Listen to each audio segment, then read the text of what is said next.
मैं हूं प्रेरणा मिश्रा और रायपुर से शुरुआत करेंगे। मुख्यमंत्री भूपेश बघेल आज कई कार्यक्रमों में शामिल होंगे। कलमा बैराज के प्रभावित कृषकों को मुआवजा राशि का वितरण करेंगे और दोपहर में राज्य स्तरीय शिक्षक सम्मान समारोह में शामिल होंगे।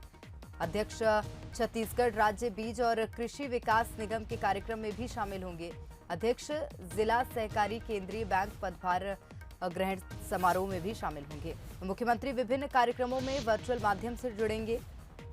कलमा बैराज में प्रभावित कृषकों को मुआवजा राशि का वितरण करेंगे और उसके बाद राज्य स्तरीय शिक्षक सम्मान समारोह कार्यक्रम में शामिल होंगे।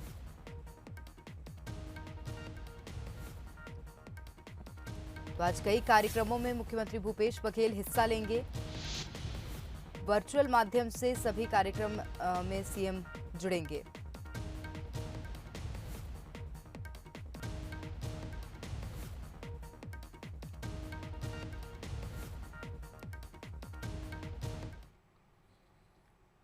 और रायपुर में पेगासस जासूसी मामले का नक्सली कनेक्शन भी बताया जा रहा है। रिपोर्ट के मुताबिक छत्तीसगढ़ के 21 लोगों की जासूसी हो रही थी, जो कि नक्सली विचारधारा से जुड़े बताए जा रहे हैं। इसमें छत्तीसगढ़ बचाओ आंदोलन समिति के आलोक शुक्ला, आदिवासी नेत्री सोनी सोढ़ी का नाम भी सामने आया है।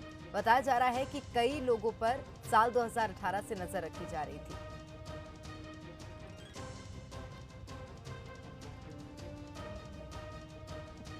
वहीं पेगासस मामले पर सीएम भूपेश बघेल का भी बयान सामने आया है। उनका कहना है कि पेगासस स्पाईवेयर के लोग छत्तीसगढ़ आए थे और प्रदेश में भी जासूसी हुई है। उन्होंने पूर्व मुख्यमंत्री रमन सिंह पर निशाना साधते हुए इस मामले में जवाब मांगा है और उनका मानना है कि इस मामले में पूरी जांच जरूरी है। मंत्रियों की जासूसी करा रहे हैं, विपक्ष के नेताओं की जासूसी करा रहे हैं, पत्रकारों सबसे ज़्यादा डरते हैं।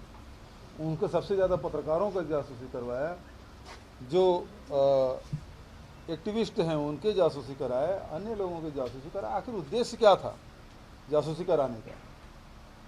ये तो पूरे देश को जानने का हक है कि आखिर उनसे डील हुई कि नहीं हुई, और हुई तो क्या हुई। पता चल रहा है कि कुछ लोगों को हुआ है, और उसके बाद उसमें इसीलिए कह रहे हैं कि इसकी जाँच होनी चाहिए। जब दूसरे राज्यों दूसरे देशों में इसकी जांच हो रही थी, यहाँ क्यों नहीं होना चाहिए? ये तो प्रजातांत्रिक देश है। पेगासस जासूसी कांड को लेकर कांग्रेस प्रदेश अध्यक्ष मोहन मरकाम ने केंद्र सरकार पर बड़ा हमला बोला। मोहन मरकाम ने कहा कि केंद्र सरकार पेगासस जासूसी सॉफ्टवेयर के जरिए लोगों के निजी कमरों में ताक झांक कर रही है। इस जासूसी सॉफ्टवेयर के जरिए बहन बेटियों के साथ बातचीत को सुन रही है। उन्होंने कहा कि केंद्र सरकार अपने मंत्रियों की जासूसी करने से पीछे नहीं रही है। गृह मंत्री अमित शाह को पद पर बने रहने का अब हक नहीं है।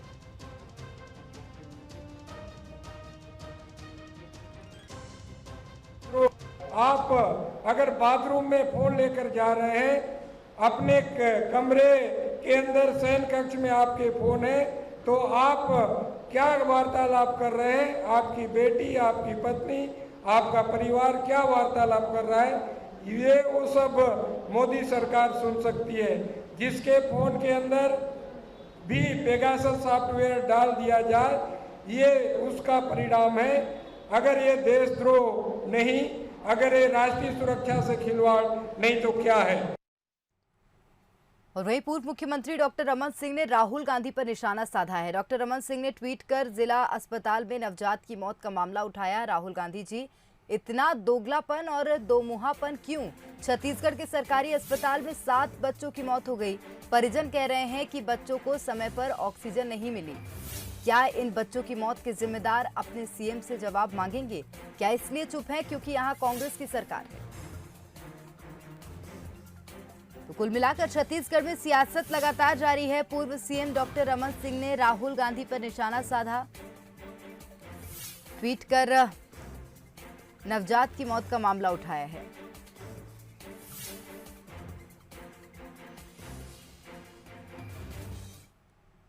छत्तीसगढ़ में 2 अगस्त से स्कूल कॉलेज खोलने का फैसला लिया है, लेकिन हर फैसले की तरह इस फैसले पर भी विपक्ष की प्रतिक्रिया सरकार के फैसले से उलट आई है। विपक्ष ने हड़बड़ी में लिया फैसला बताया है। स्कूल खोलने के फैसले पर अभिभावकों की भी अलग राय है। देखते हैं इस खास रिपोर्ट में। अब खुलेंगे स्कूल कॉलेज, 2 अगस्त से होंगे अनलॉक। 50% क्षमता से लगेगी क्लास। विपक्ष बोला ये जल्दबाजी है। 5 महीने बाद फिर छत्तीसगढ़ में स्कूल कॉलेज खुलने जा रहे हैं। बघेल कैबिनेट ने 2 अगस्त से स्कूल कॉलेज खोलने को मंजूरी दी है। सरकार का तर्क है कि अब संक्रमण दर काफ़ी कम है। ऐसे में कोरोना गाइडलाइन के पालन के साथ कॉलेज और 10वीं और 12वीं की कक्षाएं शुरू हो जाएंगी। कक्षाओं का संचालन रोजाना 50% क्षमता के साथ किया जाएगा, लेकिन इसके लिए पालकों की सहमति जरूरी होगी। जहां कोविड का एक भी केस नहीं है, वहां ग्राम पंचायतें पालकों की सहमति से स्कूलों के संचालन का निर्णय ले सकेंगी। इसी प्रकार शहरी क्षेत्रों में स्कूलों के संचालन के संबंध में स्थानीय पार्षद और पालकों की सहमति से निर्णय लिया जाएगा। जब परिस्थितियां अनुकूल है तो इस बात का निर्णय लिया गया, लेकिन इस निर्णय में सबसे प्रमुख बात ये रही कि हमने कहा है कि कोरोना का संक्रमण 0% रहेगा, तभी ये प्रारंभ होंगे, नंबर 1, और कोरोना के प्रोटोकॉल का पालन किया ही जाएगा, ये नंबर 2। उधर शिक्षण संस्थान खोलने के मुद्दे पर बीजेपी ने सवाल खड़े कर दिए हैं। बीजेपी के मुताबिक सरकार के पास कोई प्लान नहीं है, बच्चों के लिए माकूल इंतजाम भी नहीं है। सरकार हड़बड़ी में फैसला ले रही है। राज्य में कोविड की स्थिति जांचने परखने के बाद ही फैसला लेना चाहिए था। देखिए, बहुत इसमें हड़बड़ी और बहुत जल्दबाजी नहीं करनी चाहिए। इसको बहुत सोच समझकर और छत्तीसगढ़ की जो स्थिति है उस स्थिति का आकलन करने के बाद में, क्योंकि आज भी छत्तीसगढ़ में जो आंकड़े आ रहे हैं वो बड़े बड़े उत्तर प्रदेश और मध्य प्रदेश से ज्यादा आंकड़े आ रहे हैं। दूसरी तरफ पालकों का एक बड़ा वर्ग सरकार के फैसले से इत्तेफाक नहीं रखता। ज्यादातर अभिभावक अपने बच्चों को स्कूल भेजने के पक्ष में नहीं है। जब तक देश में वैक्सीनेशन नहीं हो जाता, हमें बच्चों का स्कूल नहीं खोलना चाहिए। सरकार को भी स्कूल खोलने से ज़्यादा बच्चों के वैक्सीनेशन में ध्यान देना चाहिए, क्योंकि जो 3rd वेव डेल्टा वेरिएंट है वो बच्चों पे ज़्यादा असर करेगा, ऐसा वैज्ञानिकों का कहना है। छत्तीसगढ़ ही नहीं, कुछ प्रदेश पहले ही स्कूल खोल चुके हैं। कई ने खोलने का फैसला लिया है, तो कुछ राज्यों में स्कूल अनलॉक करने को लेकर असमंजस की स्थिति बनी हुई है। एक तरफ पालक संघ की अपनी दलील है, तो दूसरी तरफ प्राइवेट स्कूल एसोसिएशन लगातार स्कूल खोलने की मांग कर रहे हैं। लेकिन इन चिंताओं के बीच छत्तीसगढ़ सरकार ने एक फैसला तो लिया, जैसा फरवरी 2021 में लिया था। हालांकि तब दूसरी लहर के कारण स्कूल बंद भी करने पड़े थे, लेकिन इस बार सरकार ने कोविड की चाल का पूरा अध्ययन कर फैसला लिया है। साथ ही तीसरी लहर की तैयारी भी कर रखी है। अभिषेक शुक्ल, बंसल न्यूज, रायपुर। और रायपुर में शुक्रवार को होने वाली नगर निगम की सामान्य सभा हंगामेदार होने के आसार हैं। लंबे समय बाद हो रही सामान्य सभा में इस बार 23 एजेंडे रखे गए हैं। सभा को लेकर बीजेपी पार्षद दल ने बैठक की, जिसमें सभा में उठाए जाने वाले मुद्दों को लेकर चर्चा हुई है। बीजेपी पार्षद दल ने गार्डन के कमर्शियल उपयोग और गोल बाजार की दुकानों के आवंटन जैसे एजेंडे पर जोरदार विरोध की तैयारी की है। पार्षद दल नेता और नगर निगम के नेता प्रतिपक्ष मीनल चौबे ने आरोप लगाया है कि विकास के कई काम नहीं होने की वजह से सामान्य सभा में विकास से संबंधित कई मुद्दे ही नहीं रखे गए हैं। इसलिए एजेंडे में शामिल गार्डन के व्यवसायीकरण के मुद्दे का बीजेपी विरोध करेगी।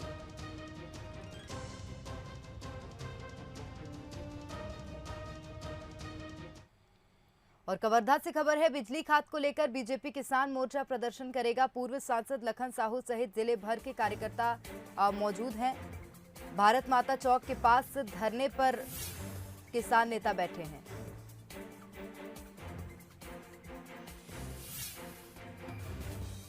तो बिजली खाद को लेकर बीजेपी किसान मोर्चा का प्रदर्शन है और पूर्व सांसद लखन साहू सहित जिले भर के कार्यकर्ता इसमें मौजूद हैं।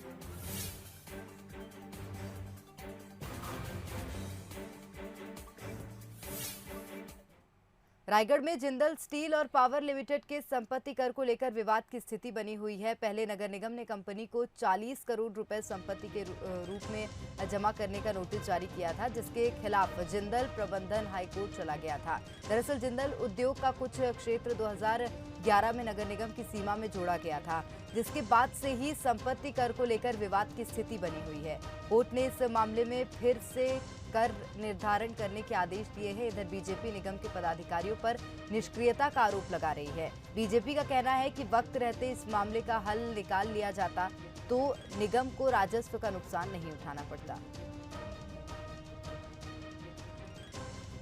ये 2012-13 से एक नया जोन बनने से ये जो है वो जिंदल वाले जो है स्वीकार नहीं किया और इससे इन्होंने न्यायालय के शरण चले गए। किंतु यदि देखा जाए तो कहीं न कहीं औद्योगिक क्षेत्र के लिए भी जोन बनना था और परिषद ने इसे जोन, एक नया जोन क्रिएट किया था जो जोन क्रमांक 5 था। सर्वे कर निर्धारण के लिए लगभग 39 करोड़ के वसूली के लिए जिंदल को नोटिस दिया गया था, जिसके विरुद्ध उन्होंने न्यायालय के शरण ली और वहाँ एक फैसला जो दिशा निर्देश जो हुआ है वो हुआ है कि राज्य शासन और राज्य शासन से दिशा निर्देश हुआ है कमिश्नर जो है वो कमिश्नर स्वयं निर्णय करें। बिलासपुर जिले में राशन कार्ड में बड़ी गड़बड़ी सामने आई है। ये गड़बड़ी एक दो कार्डों में नहीं बल्कि लाखों में देखी जा रही है और इन गड़बड़ियों को सुधारने के लिए लोक पंचायत से लेकर खाद्य विभाग तक के चक्कर लगा रहे हैं। इसके बाद भी जिम्मेदार सुध नहीं ले रहे। स्थिति ये है कि कार्ड की गड़बड़ियों को सुधरवाने दलाल कार्डधारी से पैसे की डिमांड कर रहे हैं। देखिए खास रिपोर्ट। छत्तीसगढ़ में one nation one ration card के तहत जांच जारी है, जिसमें बड़ी गड़बड़ी सामने आई है। ये गड़बड़ी एक दो नहीं बल्कि 2,77,000 राशन कार्ड में है। किसी में नाम गलत है तो किसी में आधार नंबर ही गलत फीड कर दिए गए हैं। अधिकांश जगहों पर पता और मुखिया का नाम भी गलत अंकित कर दिया गया है। विभागीय लापरवाही के कारण लोग भटकने को मजबूर हैं। अब ये जिन पुराना वाला आपात हो गया, नया नंबर ये वाला में मिले थे, जो नंबर लिखा थे इनमें चावल मिले थे अभी, लेकिन वहाँ का नहीं है कि अब नया कार्ड बना के लाओ कहा थे। अब वहाँ ब्लॉक ऑफिस गए हम, ब्लॉक ऑफिस साहब वाला बोलते जब बिलासपुर में बनेगा, वहाँ कलेक्टर ऑफिस के बगल में है खाद ऑफिस, वहाँ जाना तो बना के देंगे बोले हैं। खर्चा उसे नहीं बताया सर, पैसा उसको कोई नहीं बोले। तो यहाँ बोलते कंप्यूटर खराब है, फिर एप्लीकेशन लिख के दो, ऐसे के थे। तो मोर भाई पढ़े लिखे नहीं, महू पढ़े लिखे नहीं, तो एप्लीकेशन हम कहाँ लिख सकबो, काका लग जाबो, क्या करबो। बच्ची का नाम जुड़वाने के लिए दिया था जनपद सर को। जनपद सर जुड़ने के बाद मेरे को व्हाट्सएप किए और बोले कि यहाँ जाकर खाद्य विभाग में ले लेना करके। अब यहाँ आया तो यहाँ बोल रहे हैं कि जनपद के पास भेजेंगे, और जनपद साहब आते हैं तो बोलते हैं कि जो राशन कार्डधारी है वो यहाँ उनको मिलेगा। अब आ रहे हैं तो यहाँ कोई रिस्पांस नहीं मिल रहा है मेरे को। सरपंच सचिव कुछ काम नहीं कर रहे हो? सरपंच सचिव के पास नहीं गया था मैं, क्योंकि जनपद सर लिए थे मेरे केस को, और वो बनने के बाद मेरे से व्हाट्सएप किए वो, तो व्हाट्सएप करने के बाद यहाँ आया मैं, क्योंकि बोले यहीं से मिलेगा करके। वहीं विपक्ष ने कार्ड में त्रुटियों को सुधरवाने के नाम पर विभाग पर वसूली का आरोप लगाया है। मैंने अभी वार्ड स्तर पर पता किया है, बहुत सारे लोग आ रहे हैं कि किसी का डिजिट में प्रॉब्लम है, किसी के राशन कार्ड के जो नाम है उसमें कट छट गया है, और महिला के नाम से बनना चाहिए था, मगर प्रॉपर रूप से अगर महिला घर छोड़ के चली गई है तो उसको डिलीट कर दिया, मगर नया नाम जोड़ने में उनको तकलीफ हो रहा है। ये सारे चीज़ के अगर तह में जाएं तो ये प्रतीत होता है कि कहीं न कहीं करप्शन का बू आ रही है, और दलालों को प्रश्रय मिल रहा है कि यहाँ पर जाके लोगों को सुधरवाने, या तो डिजिट सुधरवाने में या नाम सुधरवाने में, उनसे पैसा खाने के लिए एक नया षड्यंत्र के तहत खाद्य विभाग तक कृत की जा रही है। वहीं जब खाद्य विभाग के जिम्मेदारों से बात की गई तो अधिकारी आंकड़ों पर तो मंझे हुए नजर आए, लेकिन जमीनी हकीकत से काफी दूर दिखे। राशन कार्ड में मात्र जो है 6 से 7 मतलब सीटिंग तो शेष हो गया है, जिससे सीटिंग किया जा रहा है। इसी प्रकार जो है 16,45,416 सदस्यों का आधार सही पाए गए हैं। 2,71,333 जो आधार हैं वो त्रुटिपूर्ण पाए गए हैं, जिसे उचित मूल्य दुकानों को निर्देशित किया गया है कि वो आधार नंबर जो है प्राप्त कर लें। किसी भी हितग्राही का इस प्रकार का हमको शिकायत प्राप्त नहीं हुआ है कि वो पैसे लेकर सुधार कर रहे हैं, गलत है ये। यदि ऐसा पाया जाता है तो निश्चित रूप से उसके विरुद्ध कार्रवाई की जाएगी। बिलासपुर जिले में 4.5 लाख से अधिक राशन कार्डों को आधार कार्ड से लिंक कर दिया गया है। सत्यापन का काम भी पिछले 7 सालों से लगातार जारी है, लेकिन जमीनी हकीकत कुछ और बयां करती हुई नजर आती है। उमेश मौर्य, बंसल न्यूज, बिलासपुर। आगे बढ़ते हैं। ग्रामीण इलाकों में विकास के चाहे लाख दावे किए जाएं, लेकिन छत्तीसगढ़ के कई ग्रामीण इलाके आज भी मूलभूत सुविधा से वंचित हैं। हम बात कर रहे हैं बलरामपुर के परसवार गांव की। दरअसल राजपुर विकासखंड के इस गांव में बीचों बीच बहने वाली महान नदी बारिश के दिनों में ग्रामीणों के लिए मुसीबत बन जाती है। नदी पर पुल नहीं है, जिससे ग्रामीणों को नाव के जरिए नदी पार करना पड़ता है। जिला प्रशासन ने ग्रामीणों को नाव दी, लेकिन वो खराब पड़ी थी। ऐसे में खेती किसानी के साथ दूसरे कई काम के लिए ग्रामीणों को जान जोखिम में डालकर नदी पार करना पड़ता है। ग्रामीणों का कहना है कि ये समस्या सालों से चली आ रही है, मगर प्रशासन ने अब तक कोई ठोस पहल नहीं की। वहीं एसडीएम ने जल्द ही नाव की व्यवस्था कराने का आश्वासन दिया। तो अब मेरे को बहुत परेशानी हो रहा है, मेरे खेती बाड़ी उसी पार है, तो मैं बड़ी तकलीफ में, मेरा लड़का छो बाल बच्चा छोटा लड़का डाक नहीं पाते हैं। मेरा बीबी को लेता हूँ, इतना बड़ा पानी रहता है तो उसको घिंचता नहीं लेता हूँ, अगर कभी छटक जाते हैं तो हम मर जाएंगे। मेरा बैला 2 दिन से घिंच के निकाला हूँ खपकन से। पिछले दिनों फिशरीज डिपार्टमेंट से यहाँ माननीय कलेक्टर महोदय के द्वारा के निर्देशानुसार एक नाव लाया गया था, लेकिन नाव थोड़ा सा छोटा होने के कारण और उसको चला के देखने से थोड़ी सी लोगों को असावधानी होने के कारण उसको नाव को वापस कर दिया गया है। और अभी ग्रामीणों की मांग पर बड़ी नाव की व्यवस्था की जा रही है।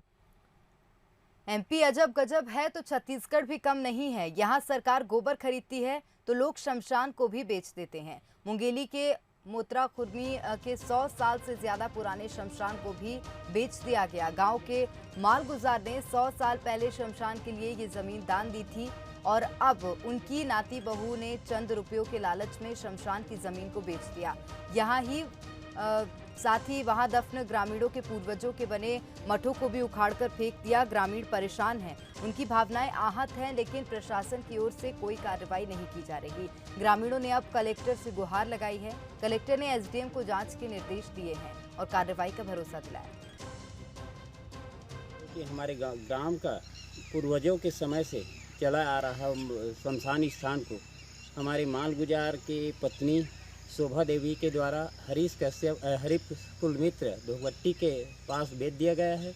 इतना बड़ा समस्या खड़ा हुआ है कि हमारे गांव में मुर्दावली के लिए जगह ही नहीं रह गया।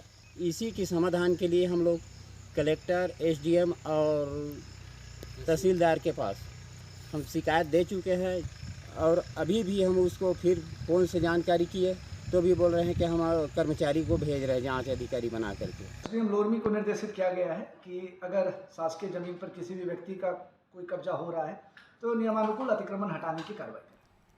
और सुकमा में नक्सलियों ने अगवा किए गए 9 युवकों को रिहा कर दिया है। जगरगुंडा गांव के रहने वाले सभी 9 युवकों को नक्सलियों ने देर रात रिहा किया। दरअसल मुखबिरी के शक में 18 जुलाई को नक्सलियों ने सभी को अगवा किया था, जिसके बाद उन्हें छुड़ाने के लिए करीब 25 ग्रामीण गए थे। वहीं तोलावर्ती इलाके में नक्सलियों ने जन अदालत लगाई, जिसमें सभी युवकों को अंतिम चेतावनी देकर उन्होंने छोड़ दिया।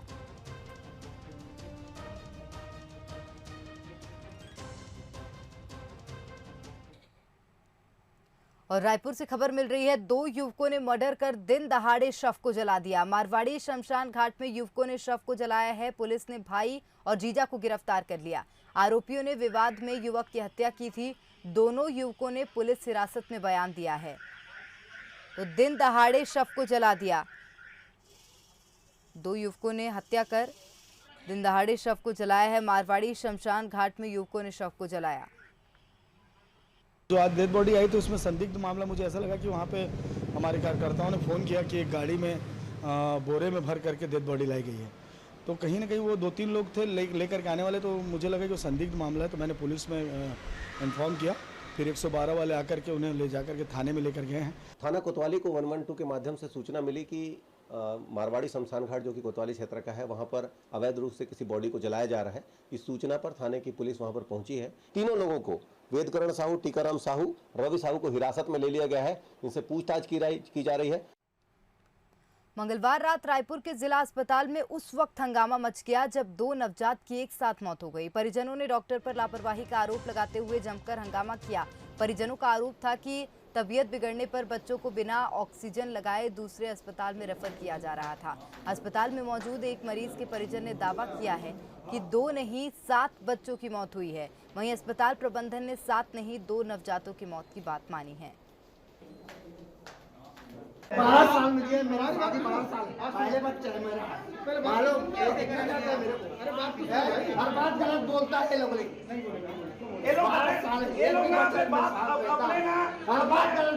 अपनी गलती को छुपाने के लिए एक रिपोर्ट बता देना चाहिए कि बच्चा जिंदा है कि क्या है। हम लोग साथ में थे, सभी एक ही साथ में है, चारों के बाप साथ में थे हम लोग, सबका एक कंडीशन था सांस वाले। वो अभी जो ले गया ना मेरा दोस्त का बच्चा 2.5 किलो का था, वो भी खत्म, और एक साथ में और था, उसका भी बच्चा खत्म, उसका भी बच्चा को लेके गए हम लोग। उसका बाप तो रोते थे, नहीं सकते थे बच्चे को उठाने के लिए, बच्चा खत्म हो गया था। 2.5 किलो का था वो। 4 बच्चे हुए हैं, वही देखा हूँ मैं, उसके बाद नहीं देखा हूँ कुछ। ये 7 मौतों की जानकारी जो प्रसारित की जा रही है निश्चित ही भ्रामक। पिछले 24 घंटों में हमारे पास में 7 नहीं 2 मृत्यु हुई है। इतने बड़े संस्थान में हमारे पास में 1 से 2 मृत्यु प्रतिदिन होना, ये मतलब हमारे सभी प्रयासों के बावजूद भी हम लोग 1 से 2 मृत्यु हम लोग अवॉइड नहीं कर पाते हैं, और वो एक रूटीन है 1 से 2 मृत्यु होना, जिसको हम लोग अवॉइड नहीं कर पाते हैं। और 7 मौतों की जानकारी निश्चित रूप से भ्रामक है। 2 बच्चों की मृत्यु हुई है, पर हमको ये ध्यान में रखना है कि ये SNCU है, और इसमें 25 बच्चे, जैसे अभी भी 25 बच्चे वेंटिलेशन में हैं, और 13 बच्चे अलग अलग स्टेज की वीलिंग में हैं। थोड़ा सा लंग्स में समस्या होना, उसकी वजह से जो बच्चे हैं उनका ऑक्सीजन इंटेक सही तरीके से ना हो पाना। वर्तमान में भी 25 बच्चे वेंटिलेशन में हैं जो ऑक्सीजन पे ही हैं, उसको छोड़ के अस्पताल में अन्य मरीज भी हैं जो ऑक्सीजन पे हैं। हमको ये ध्यान में रखना है कि क्योंकि ये SNCU है, और तो इसलिए थोड़ी बहुत यहाँ पे समस्या रहती है। कोरबा में 50 से अधिक मवेशियों की मौत का मामला सामने आया है। दरअसल मवेशियों को बीमारी से बचाने के लिए पशु चिकित्सा विभाग ने उन्हें टीका लगाया था, लेकिन वैक्सीन लगने के 24 घंटे बाद ही गायों की मौत का सिलसिला शुरू हो गया। अभी तक पूरे गांव में 50 गायों की मौत हो चुकी है और लगभग 100 गायों की स्थिति गंभीर बनी हुई है, जिसको लेकर विधायक मोहित राम केरकेट्टा ने मामले पर चिंता व्यक्त की है और जांच के आदेश भी दिए हैं। बताया जा रहा है कि मवेशियों को फाइट प्रोक्लेन नाम की वैक्सीन लगाई गई थी, जिसके बाद मवेशियों की स्थिति बिगड़ गई और उनकी मौत हो गई। मवेशियों की मौत से किसानों को बड़ा झटका लगा हुआ है, तो किसान अधिकारियों पर लापरवाही का आरोप लगाते हुए पूरे मामले की जांच की मांग कर रहे हैं। देवनारायण, कितनी गाय आपकी मौत हुई है? 22 हो गई। 22 गाय। हाँ। कैसे, किस कारण से मौत हुई? टीकाकरण की वजह से हुई। कब टीका लगा, कहाँ के केंद्र में लगा? यह कोरबी केंद्र से लगा, उराव साहब डॉक्टर जो है वो लगा दिया। अब उसको जांच की विषय है ये कि वास्तविक में डॉक्टर की उसमें लापरवाही से कुछ हुआ है या फिर अपना कुछ उसमें